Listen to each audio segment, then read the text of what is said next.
Hey guys, it's me, Kerbex. I just wanted to talk to you guys about the movie Weapons. I just saw it the other day, and I'd hope by the end of this I can earn your sub, maybe even a like.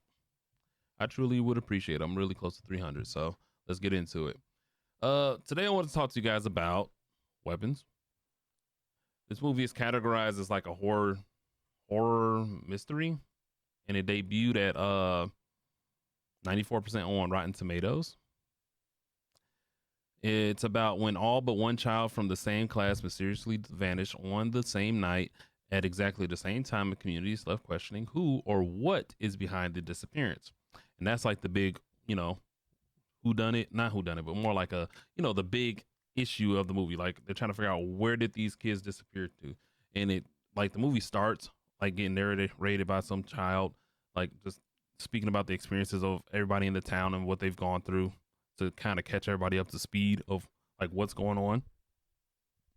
So it speaks about it was actually one child, like it says in thing, one child that did not get abducted and all the things he had to go through, him getting interrogated, and then it talks about how Julia Gardner's character is kind of ostracized at this point because like she's the teacher and it happened in her classroom, so everyone feels like it had to have something to do with her because she had a troubled past. And it was really like something light. It was just like when it is revealed what her past was, she just had, some inappropriate mingling with like one of the teachers. So that was it. But let's talk about the cast here.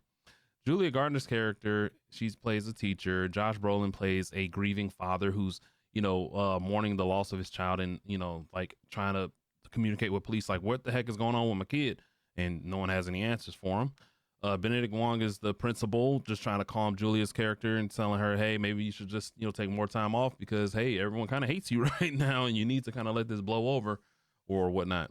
Austin Abrams is like a junkie in the film. Ooh, his parts like okay, let me just finish this real quick. Donna Morgan, she's married to Alden in this movie, and like he's a police officer who has a past with Julia, and then they kind of hit it off again. He cheats on her. Uh, this is the dad of her. That plot point never went anywhere after she cheated, but that's a whole nother thing. Okay, sorry, I kind of went off for a second there. So this is the cast.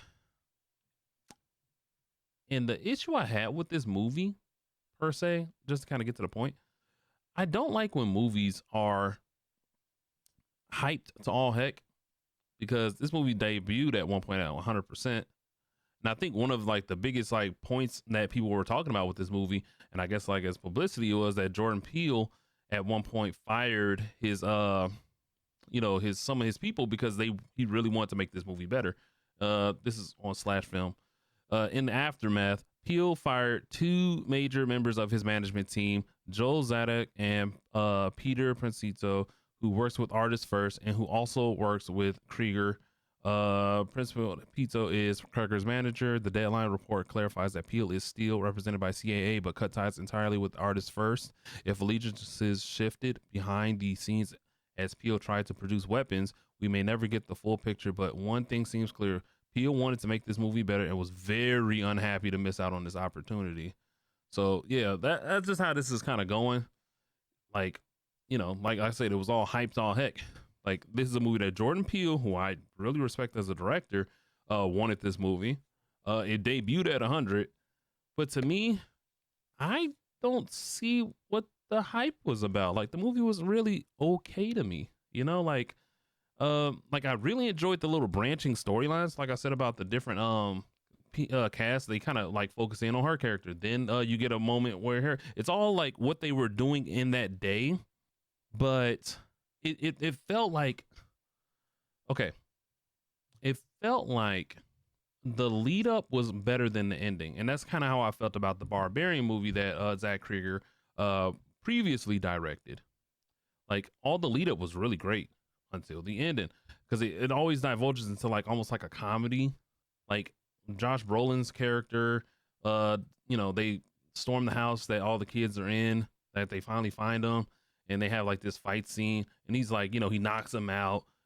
Josh Brolin's character knocks out Austin's character like 6 different times, and even he's like, God dang, that guy's he's a pesky little rascal. Oh Jesus, oh Lord, can he please stay down? It was just like really silly.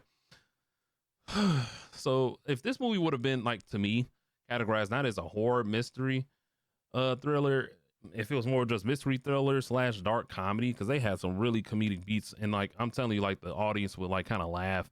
I had like somebody behind me who just could not stop laughing and like commentating on the movie the entire time, and like they're like, oh no, oh my god, haha, girl, I wouldn't do that. It was just a lot of that, like, and laughing. Just a lot of laughing. So I don't think anybody took this movie serious as a horror. Me personally, it felt more like a thriller, dark comedy, mystery, more like that. That was my big issue. And then, like I said, like it being hyped all heck. Like the movie's okay. It wasn't bad. I was pissed. I'll be honest. In the theaters, I gave it a 2 at the time because I was just so mad at how that ended. I did not like that ending, and it just ended. It felt flat and like a meh. It was like a little, like a sad fart of an ending to me. Just a little toot. A little toot. So yeah, that was my big issue with the movie. If I had to give it like after I had like meditated, because this took me a minute to even come out with, I would have to give it like a 4. Like people's like the acting in this movie was pretty decent. Like I said, the lead up, the branching storylines, the comedy was decent, like the jokes. But I wouldn't like if it's on a horror scale, like I said, it wasn't scary. It was just more creepy. Like, oh my god, ooh, thriller, ooh, watch out, oh my god, what are you gonna do next? But it was not scary, so I wouldn't even put this in horror. I think that's my big issue, guys. If I had to say, like, I don't know. I think that's where I'm at with it. If y'all can, like I said, just give me a quick like and sub. I appreciate you. Maybe y'all can help change my mind in the comments below. And the question is, what did you think about weapons? What did you get out of it? And what did you feel about my rant that was so wrong? Just let me know down below. I just want to have a conversation. Okay, just maybe I missed some things. Maybe this movie is just too deep for me to understand because I didn't get it, boys. I didn't understand it. But like I said, I would have to give it a 4, easily a 4. But all right, guys, I'll catch you later. Don't forget to like and sub. See you on the next one.